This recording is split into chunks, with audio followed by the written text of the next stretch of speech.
Hello friends, this is Tanvi, and today we will learn about the IAM losses in PV system and the solution available for such type of losses. So let's begin. When sunlight strikes a PV module from a shallow angle, a portion of the light is actually reflected by its surface. A similar phenomenon can be seen when the surface of a pond or a lake will reflect the sky above it. Even though the water looks clear when viewed straight down toward the water surface. So it is very obvious that lower the angle of the sunlight, greater the reflection is. This reflective loss is technically called the incident angle modifier. Let's get a bit more technical. In the picture, you may see the different layers of a typical PV module. So, as you may see, the first layer is glass. Then the front EVA or ethylene vinyl acetate film. After that, there is solar cell, then back EVA sheet. And at the bottom, there is back sheet. And obviously, absolute top surface is air. Now, when sun ray is falling on the glass first, based on Fresnel's law, that a portion of light is transmitted through the glass to the next layer, which is, here in our case, is front EVA sheet. And again light transmits from the transparent EVA surface to solar cell. Here a percentage of light got reflected back. In a typical solar PV panel, the interfaces are air to glass, glass to EVA sheet and EVA to solar cell. So in this process, as you can see, we already lost a certain amount of incidence. Here the loss is represented by the returning ray of lights from each interfaces. So, if light falls on the glass surface near to 90-degree angle, then the amount of reflected light would be very less compared to the other angle of incidence. You see in the picture here, as incidence is near to 90-degree, the strength of reflection beam is getting weaker and weaker. It is observed that for a normal incidence which occurs during the solar noon, or you can say around 12 p.m. local time, the reflection is in the order of 5%. These losses can be quite high for low angles, like during the sunrise or sunset, though the effective irradiance is generally low at these times.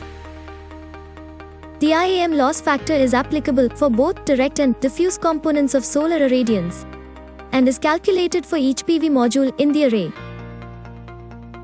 As you can see in the graph here, which is taken from PVsyst, as the angle of incidence increases, the loss is also increasing. After 50 degree, the loss started increasing exponentially. Though, as we have discussed, for solar panels, this occurs usually during sunrise and sunset, when the solar irradiance is very weak, so amount of loss in energy is very low during these times. And one very interesting point you may have observed, that as solar azimuth angle increases, so the incident angle decreases, and hence the IAM loss reduces. So we can say that IAM loss is inversely proportional to the solar azimuth angle. If you still haven't watched the solar angle calculation series yet in our channel, please watch them first to have a clear idea. Link is in the description, or you can click the I button above.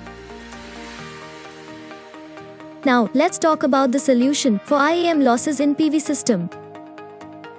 This loss factor often be adjusted because of new anti-reflective coatings that are used on solar modules.